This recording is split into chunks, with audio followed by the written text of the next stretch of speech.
in the building. So who knows? Maybe someone was playing a prank, or there was something else. That's cool. So yeah, so you never know, right? Maybe Yeah. there was someone else in the house. Maybe there was, maybe the ticket taker snuck downstairs, heard us talking, and rang the bell. Who knows, right? Right. But yeah, so I shared that story. So it was excellent. The cost of this tour was $32 a person. It was 2 hours, and it was well worth it. I brought my parents with me. Oh, They nice. loved it. Yeah, so it was my dad's birthday gift. Part of his birthday gift. I then took them out for drinks afterwards. So it was a lot of fun. It was really informative. I really impressed with the Tarly one I took earlier this summer. So Scotty, I think you're really going to love the walking one that we do. I'm looking forward to it because I've never been on a become- ghost tour, so I'm looking forward to this. Yeah, I think it'll be a lot of fun. I can't wait. Yeah, so that was my night last night for spooky season. All right. So my night last night my day and night yesterday for spooky season, I ended up doing the 12-hour horror movie Invasion at the historic Howell Theater, which this theater may sound familiar to some of y'all that have listened to us talk about it before, because this is the theater that Heather and I went to go see Gremlins and left before Black Christmas because the heat wasn't working. But it's the first time we had met in person, and we went there the next day after she came to visit. But I have never been to a horror movie marathon before. Like, I've always wanted to. I've heard the historic Howell Theater always did one around this time of year, and they had made a post earlier last month saying they were going to do one. So I was like, oh, hell yeah. I don't know if I'll be able to go, but I am going to make sure to mark this and remember it. And it was for $48. You get 6 movies plus a secret movie, unlimited fountain drink, unlimited popcorn. And then during lunch, you would get $2 slices of pizza. And then they give you a hour and a half break for dinner around 7 p.m. to go to one of the restaurants in the historic area. Obviously, you got to pay separately for that. But for $48, I'm like, shit, that's good deal. 7 movies for $48. Like, you can't even, that's a great deal. The movies they played, I will look at them real quick here. The movies they played in order were Cabin Fever, because it was the 20-year reunion or anniversary. Creepshow, which was, I think, the 40th anniversary. Basket Case. Children Shouldn't Play with Dead Things. So that's how I got to watch that movie for the first time. Nice. Pieces, The Beyond, and the secret movie all of us have been trying to guess throughout the day, and we were all talking outside and stuff like that between movies. And we're thinking, some of us were thinking, okay, it's going to be a Halloween themed movie, so maybe like Night of the Demons, or since there's a lot of Italian films in this, maybe Demons itself. And some of us were thinking, like me, we're thinking newer. So I was thinking, oh, well, since Halloween Ends came out this weekend, they'll play Halloween Ends, or maybe Terrifier 2, because that theater also held the screening for Terrifier 2. And the surprise movie was 2 options. You could either stay in the theater that we've been in the entire day and watch Peter Jackson's Brain Dead, Dead Alive, or go to the theater next to us and watch Halloween Ends. And half of the group ended up going to go see Halloween Ends, and the other half was like, fuck that, we're going to fucking Dead Alive on the big screen. Fuck yes, that's amazing. So this was a fucking blast. Like, the only movie on this list I had not seen was Children Shouldn't Play with Dead Things. Everything else I had watched at one time or another. Cabin Fever, it'd been a long time since I rewatched it. Fuck, that movie is so much fun. I had a blast with it. Creepshow, just amazing to be able to see that on the big screen. Basket Case, wild to see that on the big screen. Totally. Then yeah, like Pieces. Pieces actually was, I think, the crowd favorite, because I'd say a good 2/3 of us had not seen the movie, and only 1/3 of us had.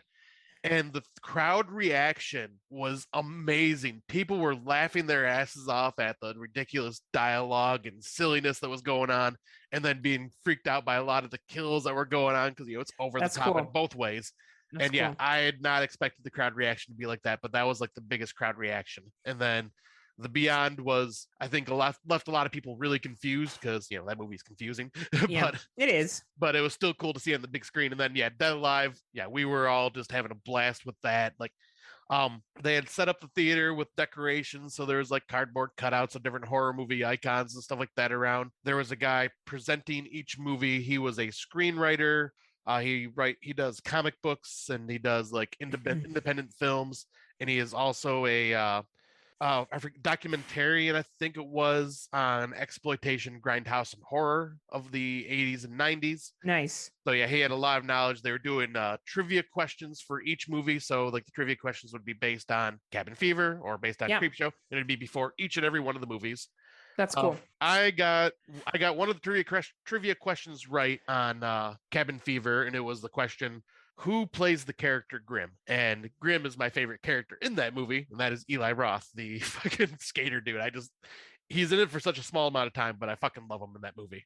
But then I ended up getting like a pin for the theater. It was like the theater logo and all that. So nothing's extravagant there. But yeah, like but fun. Yeah, and the prizes kept getting bigger and bigger and bigger as the night progressed. I ended up winning the trivia question for Creepshow and won a historic Howell Theater t-shirt. But the question was, what movie prop was used in every single story of Creepshow? And of course, us horror fucking podcasting nerds would know that, especially the big fans of Creepshow. It was the marble ashtray. I got that one right. Got the t-shirt for that. Unfortunately, the t-shirt is a large. I wear extra large, but I still am going to keep it as a souvenir. But then they did like record vinyls that were cut out in like images of movies, and it was a clock.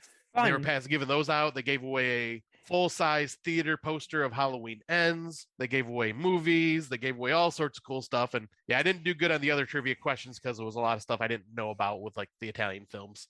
But still, a lot of fun. Great group of people. I ended up running into my buddies Ray and Holly and got to hang out with them for a little bit. They bounced a little early because like it was uncomfortable for them sitting for so long and they had a long drive, so they just took off. And yeah, I'll admit those theater seats are not the most comfortable because it is an old school theater. So like I had to get up and walk around every so often just because my back was annoying me. But yeah, this was a fucking experience, a wonderful time. And you could tell that, there were a lot of big fans of horror at this theater. And like, yeah, just amazing time all around. I am so going to try doing this every year now. That's amazing. I'm glad you had a good time. Yeah, I didn't know if I'd be able to sit through all 7 movies, but 12-hour horror movie marathon went for 14 and a half hours by the time it was done. That's insane to me. That's a long day. You know what I mean? That's a lot of movies. It is. But as we can see, Scott and I, we just don't talk about Halloween and spooky season. We fucking live it. We are spooky season. So thank you for sticking with us for this very long what we've been watching and what we've been up to. Something to look forward to is we will talk about some South African horror, which was quite interesting. We will only be doing 2 movies moving forward for our main topic. For timing wise, a lot of people care about new releases, so we're just focusing on that and then choosing 2 gemstone movies that are hopefully good.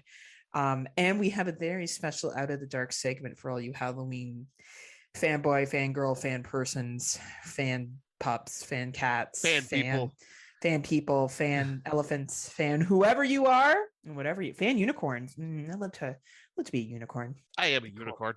You're a unicorn, actually. We will be doing a very special ranking of our Halloween films, and we can't wait to piss everybody off. Yeah. Hashtag goals is to make everybody mad. Hashtag trolling my life. Like no one gets more mad than when you rank franchise movies. I can't believe you don't like Halloween whatever over Halloween this, and I can't wait to make Rob Humphrey disappointed in my ranking. I actually take great joy in his pain as it comes to the ranking of Halloween films. So every time a Halloween fanboy cries, an angel gets its wings. And I love it. There will be much crying. Oh, yes. And out of the dark segment. So buckle up, Buttercup. No tears, please. Such a waste of good suffering. That's the new Hellraiser film. It's what is it? AMSR? ASMR. And us torturing Halloween fans with our rankings. New fucking Hellraiser 2024 brought to you by Friday Nightmares. So that is what you have to look forward to. So stay with us. After these messages from a wonderful Legion podcast friend of ours, we'll be right back. Cha-cha.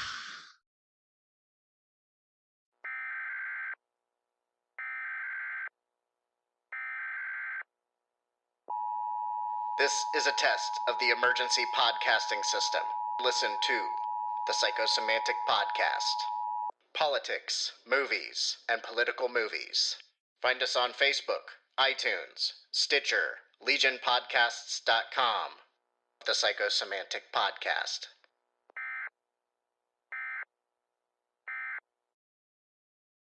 Welcome back. We are going to talk a little bit about some South African horror films. Just to be clear, South Africa is a country in Africa. We're not talking Wait. about all of Africa. Not Africa. No, Africa's a continent, Scott. Geography here on Friday Night Fairs. So we've only chose two movies to discuss, as we talked about before. Both movies are rich in folklore, fairly recent, available several different sources that you can watch these on. I believe I do think the second one's on Shudder. It was last year. I think it still is. So, and both of them are on Tubi right now. Yeah, both of them are on Tubi. So why don't we start with the first one, Scotty? All right. So the first movie we are going to be talking about is The Tokoloshi. Initial release was July 13th, 2018. A destitute woman lands a job as a cleaner at a rundown hospital in the heart of Johannesburg. While there, she discovers an abandoned young girl who believes she is being tormented by a supernatural force. So this movie, man, this is an uncorked film. One of the better, sure is. It is, but I'll say it's one of the better produced ones. I will say that. Well made, well acted. One thing that we've noticed with at least the two South African films we chose is that it's part English and part, I don't know the exact language. No, I don't know the language either. If anyone does, please share it to our Facebook page. Like, I forget the name of it. I think it starts with a Z, but I can't remember the name of it. I think there's, and there's also multiple dialogues in South Africa, right? So yeah. I think it's whatever the most common one is. But Scott and I are white and we don't know, but at least we know South Africa is a country. Exactly. Hey, but can't win them all. Exactly. We do what we can. You know, we do what we can with our white privilege. So yeah. You know.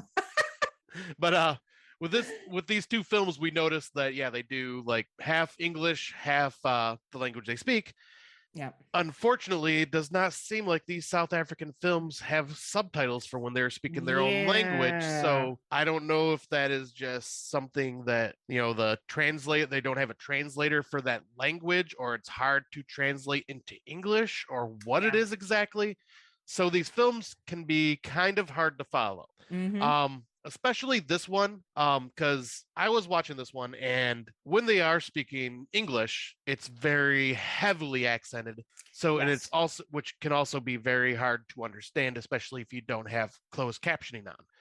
I did have closed captioning on, but unfortunately with this story, it still did not help with what the hell was going on. I was confused throughout a lot of this.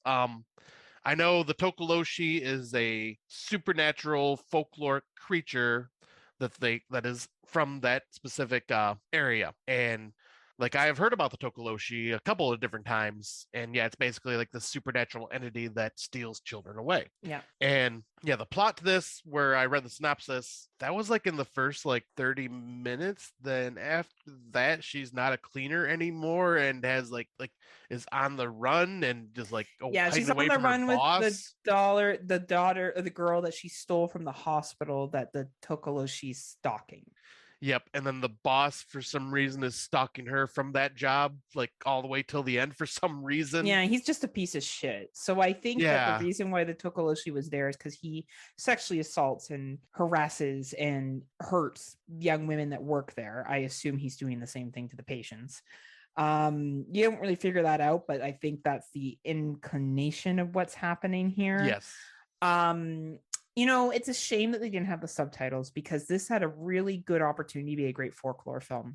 It's well filmed, well acted, very good plot line in terms of using folklore. It's just a shame that there wasn't that subtitle so we could understand, because there's a lot of valuable dialogue that happens between our main character and other characters in their native tongue that I think we would help us understand why things were happening. And unfortunately, because, Scott and I are not fluent in the language that was being presented, we missed it. But that being said, if you can find a copy with full subtitles, I think this movie is exceptional. I was able to follow along enough of what our main character was trying to do, was to basically protect this girl and this folklore legend. And I read a little bit about the legend.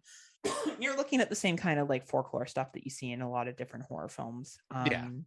Overall, great, setup, moves quickly enough, but the problem without knowing what's going on, it loses you. So that's the and unfortunately for me, that's where it really hurt the film a lot for Yeah. me. Like, because I seen that, like, yeah, this is a well-made film, well acted, had some very creepy moments to it. The Tokoloshi itself is very creepy, what you see of it, and like it's just very haunting. And like, yeah, like there's a lot to it, but like with the heavy accents that made it hard for me to hear the English and the non-subtitled parts where they were speaking, it really confused the hell out of me what was going on. I had no idea like what this story really was about besides the Tokoloshi itself. And like, but there was more to it than that. And like, yeah, it was just hard to follow it. And I tried looking it up on Wiki to try to explain it. I couldn't find a Wikipedia on this one. No, I was able to Unfortunately. find stuff about the legend, but not enough stuff Yeah. about the movie. And I read a review that kind of helped, but yeah. So bottom line is, we recommend this movie if you can find subtitles. So Yeah, like, and also make sure you're paying close attention. This is like Yes. one of those movies where you got to pay a lot of attention to. yes. Um, But speaking of folklore, there's another folklore movie that we will discuss that I think also is a good example of folklore in a film. Yes. And that one is called The Number 8, also known as The Soul Collector, which is what you can easily find it on Tubi and all that. Because when it got, I think it was in its country, it was considered just 8, and then when it came to American audiences, or North American audiences, I should say, yeah, The Soul Collector is the title they used, which after watching the movie is a very apt title. I mean, it's very generic, but it is very apt of what this movie Explains represents. what's going on. Yeah.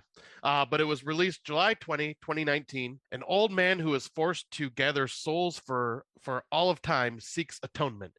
He tries to trade his own daughter's soul in a bid to get his own back. So yeah, this is following the soul collector, who is known as Lazarus, who carries around this backpack that has a demon in it that he has to basically feed the souls of people that are on their deathbed. Like he's basically... Isn't the demon his daughter? Was that? Isn't the demon his daughter? I think it might be, yes. Yeah, I think it is. Because to get her back, he prayed. She came back, but it was like as a demon. Yes. Yeah. Yeah, and a demon that just looks kind of terrifying when you actually see very it. scary, actually. Yeah. But I like this because it's basically like the South African version of the Grim Reaper, because he is going and visiting people that are already on their deathbeds and dying of old age or sickness, and he is basically just taking their souls and feeding it to the demon in the bag, which is his daughter. And he ends up befriending a family that basically inherited this old ranch style home in this like off the road town. And he befriends them because he said he used to work for the guy's father back in the day, and he befriends the daughter, and he makes this real strong connection with this daughter of theirs. And like she finds him in the woods, and like she's looking for caterpillars or feeding her caterpillars, and he's helping her and explaining like what they do and what this, like, and when one dies, she's like, I don't know if I should bury it because it's just an insect, but I kind of want to. And he's going, no, it's like a living thing. You should bury, you should give it its true burial, blah, blah, blah. Like I found like the chemistry between him and the girl was so fucking good. Like this was a heartwarming and almost heartbreaking story at the same time, because you see that this guy Lazarus sees his daughter in this girl, and he's just wanting to help her and like give her a good life, like, and just be like super friendly to her. But unfortunately he has this dark side that people don't expect, because he has to feed souls. And like the mother sees, unfortunately, that the aunt does not trust him and thinks that he is like gonna kidnap the daughter or do something awful to the daughter. And like it causes a lot of drama there, and the townsfolk are kind of warning about Lazarus, but also saying like, it's a kind of a thing that he has to do, but at the same time be wary of him. And I think this definitely reflect the racial tensions that exist between whites and blacks in South Africa. Yeah. Right. Well, I mean, hell, even blacks in South Africa too, because a lot of the villagers didn't trust him either.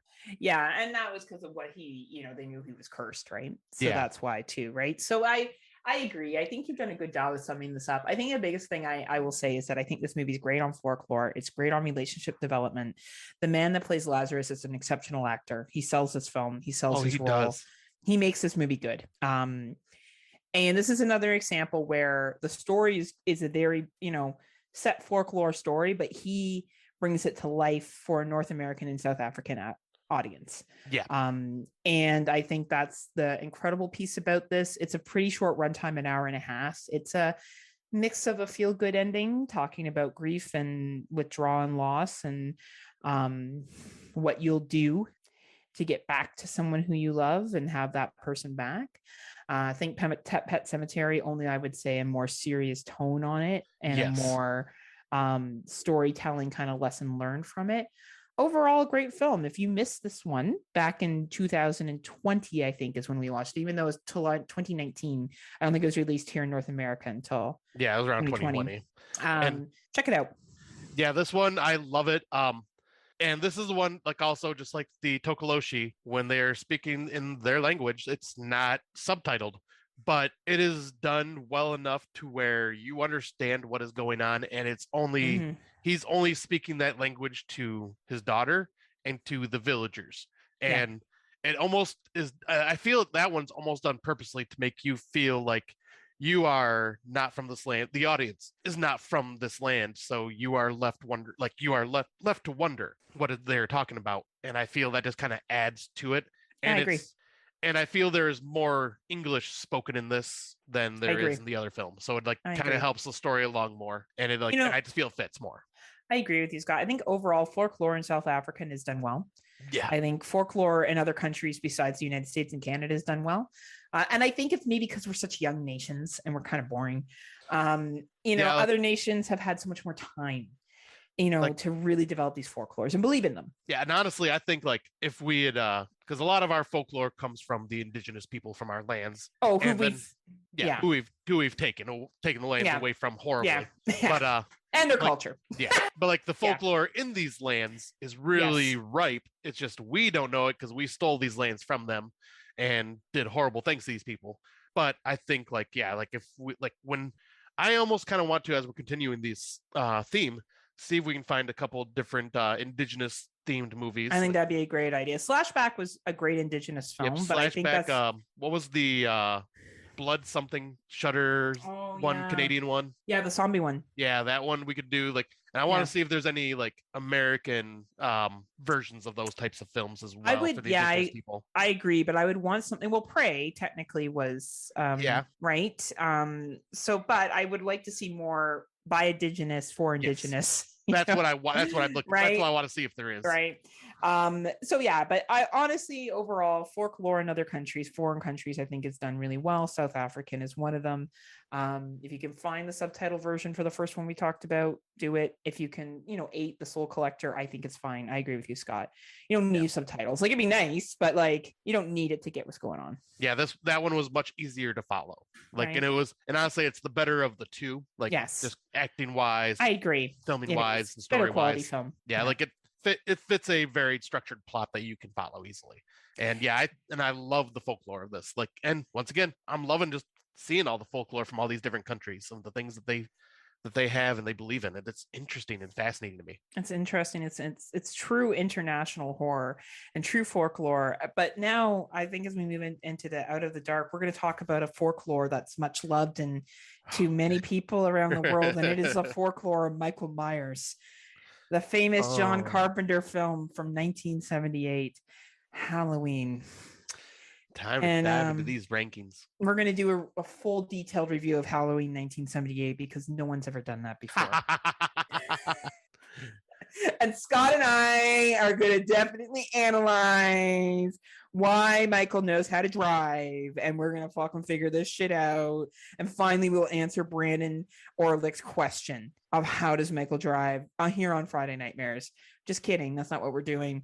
We're going to just rank our fucking Halloween film. But I'm going to tell you right now, Halloween 78, worst film of the franchise. Oh, man. Totally. Suddenly, it's actually, I would rather watch Resurrection over Halloween 1978. Oh, okay. I can't keep with this farce. I can't keep with this farce anymore. Oh, that hurts. That hurts my soul, Heather. So Scott and I, for our Out of the Dark segment, are going to do our personal ranking of the Halloween films. Maybe give a little detail. We don't want to drag this bitch out, so we're not going to give too much. And obviously, Heather hasn't seen Ends yet, so we don't know where that would land on her list. But Yes, I have not seen Ends yet, but anyway, Scott has, so he could do one more extra ranking. But Yep. there's enough that I have seen. Luckily, all the rest, so I can talk about them. So we're gonna start with our lowest ranking one. My lowest ranking one is Rob Zombie's Halloween 2 from 2009. I still haven't been able to finish this movie. I find it Really? so dumb. Oh, the dialogue I can't get past. We take Lori from going to be this nice, sweet thing, and all of a sudden she's fucking trailer trash, and I just couldn't. Maybe one day I'll put it in again, and I'll give it the shot it deserves. But for now, I just haven't been able to finish it, so that's why it's ranked the last one. Oh shit, we're gonna have some definite talks then. Oh boy, this could be fun. Well, it's my own personal ranking. I know. No, I'm not gonna. I'm just saying. I think it's gonna be fun to see where we're landing on these now. Oh, okay. like the different films. Well, Okay. Yeah, okay. All right. What's your last one? Which one do you like the least? Trick or Treat, motherfucker. Halloween Resurrection. Fuck that movie. It is so dumb.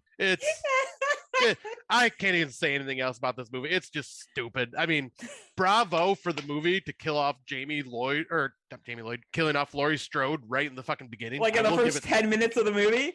Fucking bravo there. Yeah, I'll give it that. But then the rest of the movie happens and fuck that. It's so dumb. Busta Rhymes is painful to watch and just like kung fu fighting? Oh, I just couldn't. I can't. I have nothing else to say about it. It's just bad. Well, we're on par because my second least favorite is Resurrection 2002. All right. And I find that one a joke.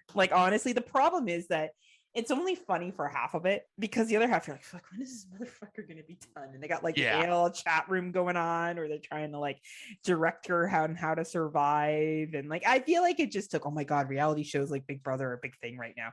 I know what we'll do. That's exactly what it was. Right? That's exactly. And hey, it is what it is. But I think Busta Rhymes, they were smart because it's always like, oh man, Busta Rhymes was in that movie. And I think that's the only saving grace is that if you like Busta Rhymes, you're like, hey, Busta Rhymes. And he's so fucking dumb in it. It's so funny. Oh, it's ridiculous. Right. So what's your second least favorite? All right. So I guess it would be the final chapter of the Cult of Thorn trilogy, the Halloween 6, The Curse of Michael Myers. Yeah. This is the weird story here. I'm gonna go on, but I never knew this movie existed till about 5 years ago. I watched all the Halloween films thinking I've watched every single one of them. Somehow skipped over part 6, not knowing it ever existed. And then 5 years or so ago, when I was listening to podcasts and they're talking about Halloween 6, The Curse of Michael Myers, I'm going, what the fuck's that movie? And I had to look it up, and I'm going, what? When did this movie come out? What the fuck? How did I not even hear about this? And I see why I hadn't heard about this because it's just dumb. It's ridiculous. The whole Cult of Thorn thing in the whole just that whole storyline in the first place, I thought was already ridiculous, and then it just ramped up to stupid ridiculousness with this one. Yeah, and that's my third least favorite. And for me, it just drags. I can even, Resurrection. I couldn't get through Halloween 2, Rob Zombie. I was like, this is too fucking weird. It's too much. The trailer trash. He's over the top. I can't do this. Resurrection, I was like, oh my god, this is long. Oh, Busta Rhymes. And I feel like The Curse of Michael Myers, I enjoyed the beginning piece about Jamie Lloyd and the baby. I enjoyed that piece of it. Yep. I enjoy parts of Curse. I actually don't mind the ending of Curse, but then it just gets so blah. It just gets too much. Yeah. And it overthinks itself, and it tries to be very deep and complicated. And I agree. That's what loses me. Yeah, because it took Michael Myers, who was just a normal man, into the supernatural realm, which, of course, obviously, with this many movies, you kind of have to go that route a little bit. Yeah. But I think they leaned into that a little too much and tried to over-explain it, and it just no. I agree. So my last three were just ones I can't watch again. Same. If they're on TV and I see it, I'm like, not today, Satan. Well. I'll say the last two are ones I can never watch again. And my next one is Halloween 5. I'm not going to revisit this anytime soon. I don't really care for this one at all. I mean, but if I had, I may watch it 10 years from now. But I just find this one dumb. It's Like they went the Halloween 2 route with like putting Jamie in the hospital the whole time, except for now she's mute, and instead of Donald Sutherland's like beating her in the yeah, hospital Donald bed. Sutherland's Not freaking Donald out on Sutherland, her. sorry, Donald Donald Pleasance. Pleasance Donald Pleasance. freaking out and like scaring the shit out of her and being like so psychotic. He's like shaking her and shit. And the whole like they completely ignored the whole thing. They ended with part 4 with Jamie possibly like taking on the role of Michael Myers, and went with this weird angle with it, and then adding in the doop doop doop doop doop music for the cops for some fucking reason. It's like, why? And it just oh god, it's like it just went a completely silly route, and just like, and yeah, like it basically will ruin Donald Pleasant's fucking Dr. Loomis for me. Fucking went from just like being an obsessed person to some weird fucking psycho, like scaring the shit out of some little girl. It's like, what the fuck? Did you ever watch the documentary about how making a Halloween 4 and 5? No. Him and Jamie were actually really, him and Jamie were actually really close. Him and Daniel Harris were really close. Yeah, I had a feeling it would be. She talked about like he was drunk the entire time. Like he had an alcohol problem, very severe one.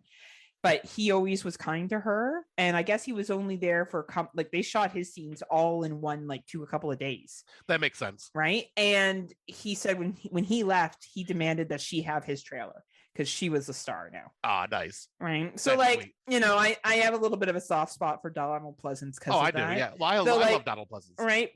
This is also my number 4 least favorite. And I was watching it yesterday. I was doing some yoga, and George came down and he turned on the TV and he was watching it.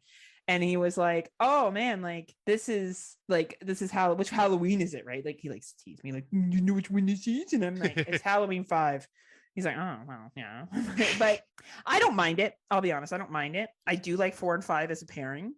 I will say 5 is tougher to get through. But I do enjoy like randomly Tina and like, I don't even know what her fucking role is. She just kind of fucking shows up and like she's trying to survive, and Danielle Harris can't talk throughout the entire thing, and like the kid friend that's at the fucking home with her, and like I don't know. This is where I can rewatch this one with a pairing with 4. I don't mind if it's on TV. I'll watch a little bit of it. I don't think it's great. Like I won't stay on it the entire time, but I don't mind it. Right. Which is why it's sitting at number 4 for me. Yeah, and for me, my number 4, well, kind of fitting, Halloween 4. I just went with the whole Cult of Thorn trilogy, like there you back go. to back. Like 4 has its moments. Like this is one I could probably rewatch here and there. But this is where the Cult of Thorn thing starts to happen. And I love the ending with Jamie Lloyd all of a sudden like wearing the same outfit as Michael Myers when he was a kid, and the hint of like maybe she's gonna be the next killer, and then they just kind of throwing that away in the next movie. This one had some good kills. It was trying to do something different and took itself seriously, unlike part 5. And like was trying to find a way to bring Michael back after Halloween 2, since Halloween 3 was not about Michael. So I give it credit for trying to do what it did, but just fair enough. My number 5 is Halloween H2O, 20 years later. So as I did this in a ranking of, yet again, if I saw it on TV, how long would I leave it on for? Fair enough. How I did this ranking. And I definitely don't mind H2O, but I find it kind of boring. I feel like there's no characters in it that are redeeming. Jamie Lee Curtis is like kind of over the top, like super paranoid about her son. Like the teenagers in it are, I don't know. I don't buy that as 20 years later. I don't. I like LL Cool J being in it. I do think there's parts of it that I enjoyed the first time I saw it, but as time has gone on, if I see it on TV, I'm like, okay. Like I'll watch some of it, probably more than I would Halloween 5, but like I do it for a podcast, but I'm not going to be like, oh man, Halloween H2O, gotta watch it. Gotta watch it. It's Halloween time, right? So that is my number 5. And that's funny because my number 5 is also H2O. Oh, nice. Where I do like this one a lot. Like, well, not a lot. I mean, I do like this one. I think it's mainly because it's that 90s nostalgia. I do like, it's still not a good film, but I do like some of the kills in it. I can't stand the soundtrack because the soundtrack is totally like Creed and all that shit. And it just, doesn't have that. it doesn't feel like a Halloween movie to me. Like Mhm. it just feels like it's a copycat Scream in a way, Yeah. and it's just too clean. But once again, it's one of those where if it was on TV, I would watch this one all the way through, just because it's like, yeah, it's entertaining enough. Yep. And sometimes that's all that matters, right? Entertaining enough. Yeah. And this is where I never thought I would be, but my number 6. So this now we're moving more into like what I like and what I enjoy. Halloween by Rob Zombie 2007. I have come around on this movie so much. I used to not care for it at all, think it was stupid. I've moved to, I still don't love the trailer trash. I'm Rob Zombie. I'm going to make you feel sorry for my antagonist shit. Not my thing. Yep. But I respect that he did something different with it. I respect the dialogue that he wrote between the teenage girls, Lori and her friends. I thought it was very accurate. And I think it's an easier movie to watch, and I think that it deserves its place on the Halloween list. I think good for him. Rob Zombie's not my favorite director, but I do think he has a certain flair, and I think Danielle said it great on Horror for Dummies. Like you know what you're getting into with a Rob Zombie film. Yeah. Like except for the monsters or whatever it is. Obviously that's a separate type of genre. But if you're watching like, Devil's Rejects, House of a Thousand, Halloween, you know what you're walking into. Like, you know what you're going to see, you know what his flavor is. And I think it's an enjoyable enough film that if it's on TV, I will definitely watch it. It's funny you should say that, because that is also mine. Look at Rob that, Zombie's huh? Like, yeah, like the white trash family in the beginning, super annoying, and like how like they give Michael like this whole backstory of why he's the killer and like what he becomes. But the brutal kills in this are fucking awesome. Michael is a force to be reckoned with. He's terrifying.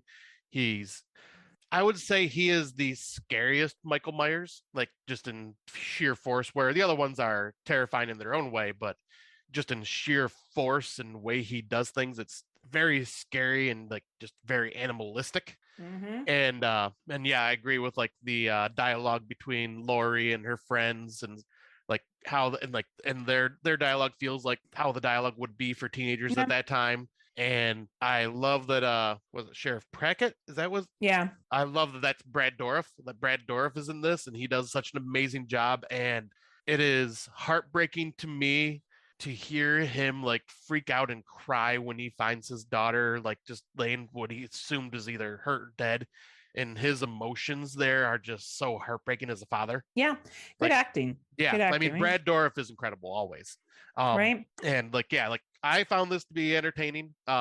I still prefer the R-rated version over the unrated version, because the unrated version decides to add in that unnecessary fucking rape scene in the fucking asylum. Yeah. When the R-rated version had more like him killing the security guards and escaping, and had a more of a body count. Plus, it had in that R-rated version, you had Bill Moseley and a couple of the other returning characters from Rob Zombie's Devil's Rejects as the security guards. And then they're not even in this movie, like the unrated version, and it's a shame. Yeah, I agree. I think, props to Rob Zombie, right? Like he did something different. Good for him. I wasn't a big fan of Halloween 2 that he did, but who knows? Maybe I'll try to get through it now, older. Maybe I'll like it more. Right. Now we're going to make the shift. So like, this is where it really shifts for me to what I really enjoy. Yep. So I do enjoy Rob Zombie's one. My next one of top 6 is Halloween Kills 2021. I thought that it moved quick. Some of the kills in it were awesome. I always joke about Evil Dies Tonight because I think it's a paint by numbers Halloween film. But that being said, it's an enjoyable, easy watch. Yeah, I agree. So I like it for that reason. And it's funny because I have Halloween 2018. Oh, nice. Yep. This one's lower than Kills for me just because of, as the Exploded Heads Horror Movie Podcast says, Turkish Loomis. Yeah, Turkish Loomis. Yeah. But no, I like this. I like this tale of like older Michael being like in the asylum. He escapes, and the fact that Laurie Strode is still dealing with like the trauma from this and is like terrified and becomes basically Sarah Connor from Terminator 2, just a badass. Yeah. And then you find out that Michael has no interest in you, Laurie. He's just killing whoever he sees, and just because you're so paranoid and want to hunt him down, you put yourself in his sights. So then he wants to kill you. Yeah. It's not because of anything else. Like if you just stayed away, you would have been completely fine, but your paranoia brought you into his eyesight and then made you one of his victims or wanted to be a victim. But and I like that. I like the addition of the characters. I like the silly like the comedy that's in this is sprinkled around just enough. Michael is brutal and efficient. And yeah, I find this to be like, yeah, I get annoyed by the fucking member berries that are in it, but it's, you know, it's still a fun movie that I would rewatch. It's easy to watch. What it comes down to is what can you rewatch, right? Yeah. So now we're in top 5 material. So top 5 for me. Big fan of this one, always will be, as Halloween 4, The Return of Michael Myers, 1988. I like Danielle Harris in this. I like the fact that she was a young lady whose uncle, the whole family dynamic. I love the costume scene when she's at the costume place. I love her relationship with her sister. I love the ending. I thought the ending would have been brilliant if they went in that direction. I think Donald Pleasant's reaction to her at the top of the stairs is fucking incredible. I don't want to drag this section out forever, so I will just say I enjoy this one. I enjoyed what it did. I agree with you coming back from the third, but I just enjoyed the story here. I always will. I like it. It's fun. I get behind her as a little kid that's trying to fight back, and I think it's great. Yeah, I can see those points. And I knew it'd be higher on your list because I knew you were a bigger fan. Yeah, I'm a fan of it. I am, however, not in my top 5 because I forgot I have one more Halloween movie on here that you don't yet. So this is my number. Right. This will be my number 6. Right. And my number 6, and this is where I was like, oh, well, we may have some talking to do. Halloween 2, Rob Zombies. Oh, that's okay. Like, you like I mean, it. And yeah, I was like, because like, I know most people don't like it, but I love it for the fact that it deals with trauma, and it does it in a good way where poor Laurie is just fucked up from this and like is on all sorts of medication just to like try to keep herself sane. And yeah, the dialogue is still Rob Zombie, so it's cringe and whatnot, but in this one I like that Michael Myers is like basically just like a wild hobo surviving out in the wild, like and not like in like some random house, and like he just looks old and haggard. He's got a fucking beard now, and like yes, because obviously how is he going to trim? Like he's not going to shave. He doesn't give a fuck. But and I like the look of him. He's very intimidating and scary. Hell, I even love the fucking swerve that Rob Zombie did with this one, where the first like 15 minutes you're going, oh shit, okay, so he's really redoing Halloween 2, and it's going to be in a hospital, and he's going to kill all these people. Oh no, that was just a dream or a nightmare. I love that he did that swerve because I was like, oh yeah, he fucked everybody. He fucking pissed people off with that. And I love it. And yeah, I like that it's just very weird and ethereal and just kind of like strange, and yeah, just focuses on trauma. The only thing I don't like is the whole white horse with Sherry Moon Zombie returning as the mother for some reason, and like, don't. Once again, he added her in there because it's his wife. Okay, sure, but yeah. I like everything else about this, and I find it funny with some of the cameo appearances we get. We get a fucking Weird Al cameo appearance at a fucking talk show, and fucking Malcolm McDowell's Dr. Loomis is a complete fucking dirtbag that's just making money off of Michael and shit like that. Yeah. Like so he's basically Dr. Phil in this world. Yeah, not far off. Making money off of people suffering. Yeah, not far off, man. So yeah, I just really dug that for that. Because yeah, I revisited it a few years ago, and I'm going, you know what? This is actually better than I thought, and I like it better than his remake. Hey, and that's cool, right? Yeah, if that's what you dig. That's what you dig. Because I've only not seen the same number that Scotty has. My 4th is Halloween 2, 1981. I do like that one. I've always enjoyed the sequel. I thought it was cool. I get that Jamie Lee Curtis probably didn't want to be in it because she is in the hospital bed the entire time. Right. But I always thought it was a good follow-up to the original. I think it flows well together. It's a fucking slasher film. Like it is what it is. I don't mind the little love story between her and the Ben, I think it is. Ben Traber, I think. Yeah. Oh, I can't remember if that. I can't remember. Ben Traber. Yeah. Whatever. Whoever the guy is. It's good. It's cute. I enjoy the ending. I think the ending fire is fucking cool. Yeah. I will watch it if I see it on TV. Yeah, we'll be talking about that. Yeah. All right, so now I'm into my number 5s, and my number 5 is Halloween Kills. I you and I both made fun of this movie because of the member berries, evil dies tonight, the dumb decisions that these townspeople do, and the mistaking of the escaped mental patient that is nothing like Michael Myers. But this is the most brutal fucking Michael Myers we have ever seen. So many kills. He just goes on a fucking rampage. That's basically what this movie is him just there is really no story. Like it's just him fucking just killing and killing and killing. And I love like the gore in this. I love how brutal and efficient he is. I love the fucking townsfolk beat down that happens at the end, and he just fucking gets up and just kicks the living shit out of every one of them. I love that there was actual stakes in this, and that Lori lost her daughter at the end. Like, you know, there was actually some legit good stuff going on in here, and I do really enjoy like how quickly it went too. Agreed. So my number 3 is Halloween 3. Nice. Season as a Witch. Again, podcasts have covered these fucking movies. I don't feel the need to drag this out. I like it. It's fun. I think the mask is great. I think it's a good take on what other Halloween stories could have been done with it. I think it's a shame they didn't go down that and did kind of maybe different stories every year or every Halloween film. But hey, I get it. People want to see Michael. It's cool. Yep. Oh my gosh, I blanked on who's Tom Atkins. Tom Atkins. Oh, sorry. Excuse me. Tom motherfucking Atkins. It's great. You know, he fucking sells his film. The mask concept always, I thought it was smart. You know, you market these masks, kids put them on, shit happens to them. I think it's a clever film and I will always watch it. You know, that's probably one that I enjoy rewatching a lot because I just think it's an easy, fun movie to watch. Oh, absolutely. So yeah, my number 4, Halloween Ends. Oh, look at that. Uh-oh. And then the plot thickens. And now we have the haters. No, I love this for, like I was saying, like in the synopsis or the review I gave earlier, I love that fucking David Gordon Green swung for the fences and did something different. And it's not like, you know, he gave us the slasher Michael Myers in the second film. And this one's more of a character study and how multiple people dealing with trauma and how a town even deals with trauma and the effects that that can cause on certain people's mental state.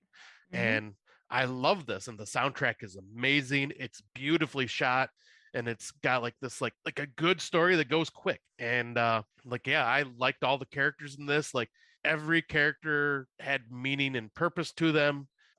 Like it's some returning characters, some not, because obviously half the town got killed by Michael in the last movie. Yeah. But yeah, like they're like the member berries weren't nearly as heavy in this one as it was in the last 2 films. Yeah, I just found this to be really good. And then yeah, old Michael Myers, because he's got to be in like his late 70s at this point. Like it makes total sense of what they did with him. And yeah, like solid fucking movie. I am very happy with how this ended. Like this was a great ending to the trilogy and a great showdown and ending at the end of the film too. Well, I look forward to seeing it, and I have a feeling I will probably echo your sentiments in it. In terms of this last one, so I'm a tie between 1 and 2. I float back and forth between what I prefer to watch, feeling on the day. And this is where Rob Humphreys is going to unfriend me on Facebook and block me, and we will never be friends again. I enjoy Halloween 2018 on par with enjoying Halloween, the original 1978. Nice. Not because I think one's better than the other. Okay. I'm not going to get into that fucking dick waving contest. Go fuck yourself if that's what you want to do. We're talking about personal enjoyment here and what I enjoy watching. I've seen Halloween 1978 several times. Obviously, it's a fucking phenomenal film. Like, I don't need to beat the Halloween 1978 drum any louder than it's ever been beaten. The soundtrack, the kills, no blood, but still effective. The Netflix movie on how it was made really gave me some good perspective on how they filmed that scene with the mask, young Michael running to kill his sister. Excellent. Movie has its place in horror history. Nothing will overtake what that movie is. But when it comes to personal enjoyment and watching, I also enjoy watching 2018. I think 2018 was a great revisitation of this role. I think Nick Castle does pretty good for an old dude in this fucking role. I think Lori made sense that she would have this trauma and all fucked up from what happened to her as a young woman and have issues with marriages and all that other shit. Yeah, I find some of the characters annoying. Yeah, I find some of the like cliches and member berries a little cheesy, but like if I'm honest, I can sit through and watch it though. The scene with the kid in the devil outfit where he gets fucked up by Michael, I think is really fucking entertaining. I think the trap idea was clever. Yeah. I love that scene with Judy Greer and Michael. I thought it was quite fucking believable. The grandmother thing never bothered me. I didn't give a shit what she called her grandmother. Yeah. I don't think that's something that's a problem. So, you know, if either one are on TV, I don't know what which one I'm going to watch. It's going to depend what mood I'm in that day. Am I in a mood to see more of a modern day retelling? Well, not retelling, of I guess a continuation of the story of 2018 that's more modern? Or am I in the mood for something that's a little more classic? Yeah. And to be honest with you, I think they're both good. And yeah, I it's going to be on the day. It's going to be how I feel, which one is first and which one is second. I like that. Yeah.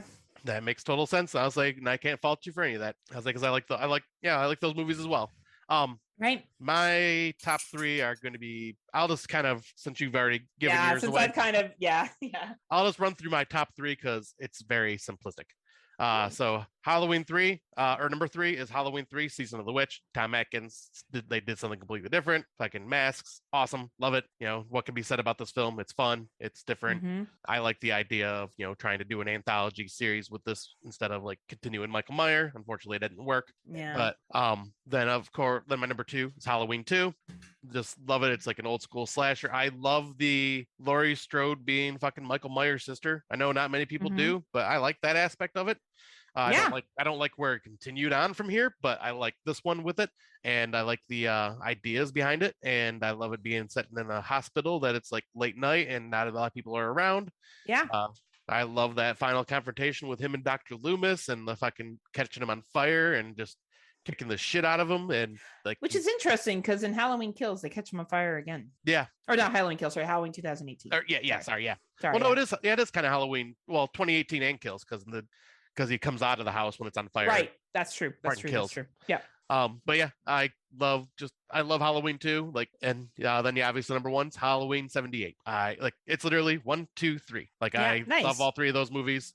Halloween 78, bona fide fucking classic, was in my top 10 of all time. It's an amazing slasher. If I had the extra money, I would be going to the theater tonight because they have been playing the original Halloween as well as Halloween Ends this entire weekend at one of my theaters, and I would love to go, but I'm just don't have the money or the time to do it today. Yeah. But you know, this like, no more can be said. It's a fucking classic for reasons. Like, it was low budget at the time, and you know, low budget done fucking right. And look where it went, and look how many fucking movies came out after it now. And you know, the thing is, it's even if you're not a big Halloween fan, you got to like, there's a reason why it was featured on How Movies That Made Us. You know what I mean? Like, there's a reason why Nightmare on Elm Street was featured on that too. Same with Aliens.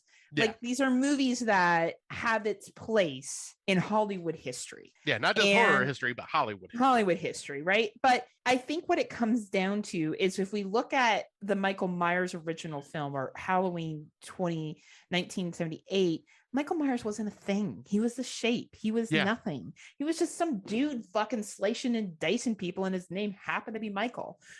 So when you compare that to future films, there was never a plan for that shit to happen. There was never a plan for Michael to become what he's become. Fucking mugs and toys and, you know, people fighting on Facebook about ends. Like, no one pictured 10 fucking movies in the franchise, or how many other movies there are now. You know, it's grown.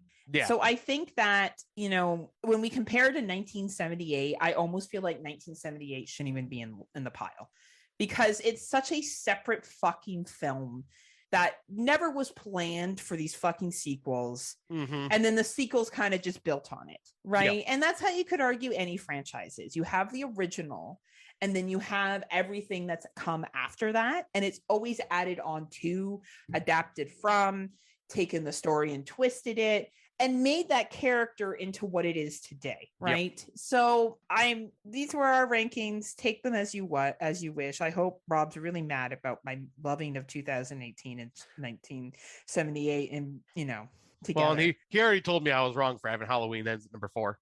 Oh, well, there you go, right? So I mean, I know he doesn't hate that movie, but like, yeah, I don't think he has it like nearly as high as I do. Your pain gives us power, Rob. Let me feel the pain, and you can tell me where that pain is on my body anytime, baby. Yeah. So bottom line is, we hope you enjoy watching whatever Halloween film you enjoy watching this year, whether it is one that features Michael Myers, Tom Atkins, Sam, I don't know, some crazy rock one, babysitter, weird ass one from the Sammy 80s. Kerr Lives, baby. Right. Whether it's, you know, Haunt from 2019, whether it's Funhouse Massacre from 2015. Hey man, whatever you fucking want to watch, not Terrifier or Terrifier 2, whatever Halloween film gets you going this season, check it out. Enjoy. Hocus Pocus, fuck, if that's your jam too, fuck. Or Ernest Scared Halloween. Stupid. Who are we to judge? We're non-judgmental. Oh, Sleepy Hollow. Yep. So many. But so many good ones. So many good ones. But enjoy Halloween Ends or don't enjoy Halloween Ends. Either way, don't worry, it's probably not over. So they'll find a way to bring Michael back, maybe. Yeah. Oh, don't worry. Next, they'll probably continue on the Cult of Thorn trilogy now, somehow. There we go. So thank you as always for listening. We are proud members of the Legion podcast team, who is also featured on Patreon. So Patreon, the Patreon exclusive with the Legion podcast, they release special episodes. They do different kind of giveaways. And if you're not a Legion Patreon member yet, Scotty. What do I usually say? What are you waiting for? Join today and you can hear other people complain about Halloween Ends for the next 3 weeks. So thank you though for listening. Thank you for being with us on this journey. This is a longer episode, but it's our Halloween special, so it's fine that we never actually planned on having. Season. Right. And hey, if you want to share your rankings of Halloween movies, please go ahead. Non-judgment free zone here. I don't give a shit. Neither does Scott. What you like, what you like, enjoy it. Exactly. You know, it's all good in the hood. But I think Scott has something to see us out. Yeah, until next time, kiddies. Since this will be the last time you hear from us before the Halloween season, I hope you all have a wonderful Halloween, wonderful Devil's Night. Have fun with the kids. Hope you have some fun spoopy seasons planned. Maybe some Halloween parties, maybe some like just passing out candy with the kiddies, or maybe taking your kids trick-or-treating. Whatever it is, I hope you enjoy it. Have a wonderful time and be safe. Until next time, unpleasant dreams. See you on the flip side.